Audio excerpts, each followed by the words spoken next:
This week, the Biden administration laid out its approach to space policy, with a focus on national security, given provocative actions by countries like China and Russia. Earlier, I discussed those threats with General David Thompson, the Vice Chief of Operations for the U.S. Space Force. General Thompson, welcome. Good morning. Great to be here. Your boss, General Raymond, compares space to the Wild West. Just how wild is the situation in space? Well, first of all, let me say that it's an incredibly growing and dynamic domain, and some of that contributes to what you'll call the wildness of space. In the past 2 years alone, the number of active satellites in space has doubled. It's gone to nearly 5,000 things. Now, a lot of energy is in the commercial investment and innovation we see, but there aren't really an agreed to international set of standards and norms of behavior that are expected in space. Yeah, I want to pick up on that. If the Space Force is the new sheriff in town, how do you keep law and order in that kind of situation? And what constitutes an act of war in space? Okay. So the answer, let me start there. The answer to what constitutes an act of war in space is not really clear, I'll say clearly defined or understood, and perhaps there's been less thinking in that than in other areas and other domains.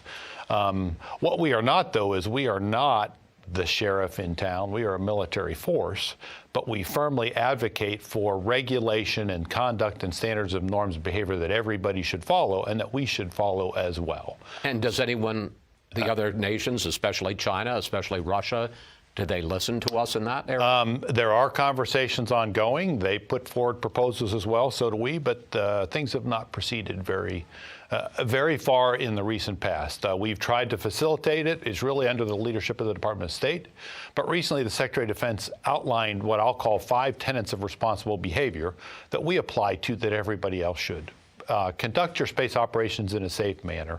Don't generate long-lived debris. Don't create harmful interference. Communicate your intentions and operate safely in the vicinity of others. Those are the kinds of tenets and expertise that we should, or expectations that we should all adhere to, but they aren't commonly accepted or adhered to yet in space. China is putting up satellites at twice the rate that the U.S. is now. Correct. And at that pace, by the end of the decade, they will replace the U.S. as the preeminent power in space.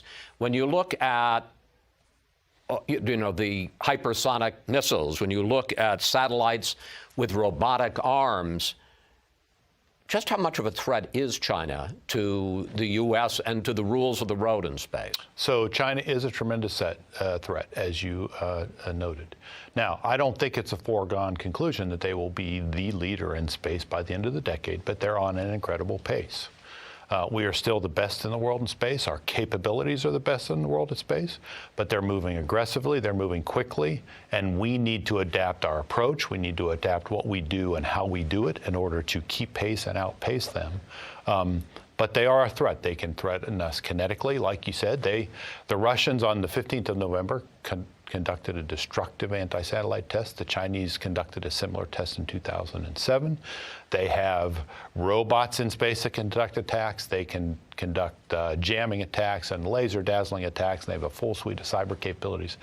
Absolutely an incredible threat that we have to address now and in the future. Talking first of all about China, if they continue putting satellites up at the speed they are, they have a satellite with a robotic arm. Could they eventually get to a point where they could take out U.S. sensors and thereby have a first strike offensive capability? So I would say that's a potential. That's one of the reasons the Space Force was created, to understand that threat, to design tactics and techniques, to design counters to that threat, to design a system that provides for intelligence collection and awareness and understanding, so that just as we do in other domains, we know their capabilities, we know their tactics, we know their systems, and we create counters. And it's our job in the Space Force to ensure, should they propose to attack us with something like a space robot or other things, we have countermeasures, we have tactics, and we have means to employ to prevent that attack from being successful. Meanwhile, you talked about Russia. They, in the last few weeks, launched a missile that took out one of their own defunct satellites and created 1,500 pieces of debris in a very crowded neighborhood. They did. How threatening is that?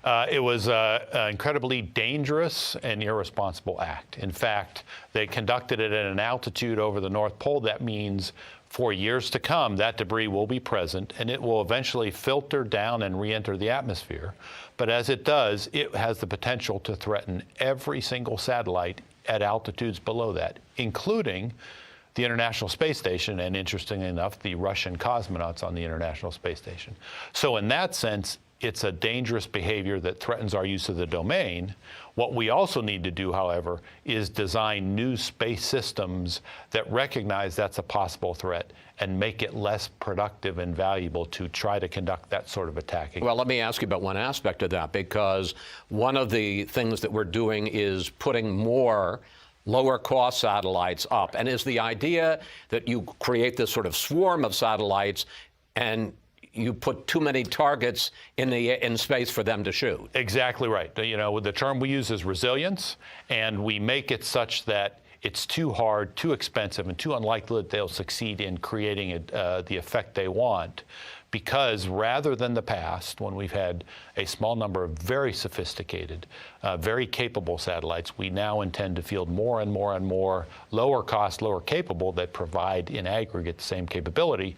Therefore, there's not as much value in attempting to attack them in space. Some of the most innovative work being done in space now is by private companies. Absolutely. Like SpaceX, like Virgin Orbit.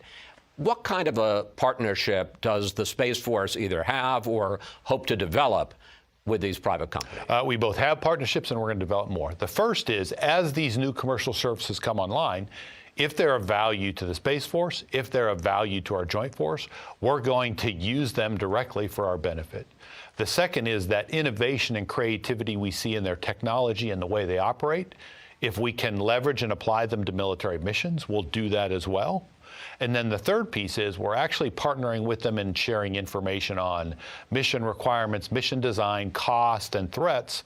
And we're asking them to develop their own solutions to our problems, as we do as well, to create a new relationship that says, here's a problem, here's a potential solution, employ the power and innovation of your ideas alongside ours to come with the best source of space capabilities for the nation. Finally, when President Trump directed the Pentagon to start the Space Force back in 2018, it became the butt of some pop culture jokes. I want you to take a look at some of that. Okay. Tonight, there's big news about Space Force!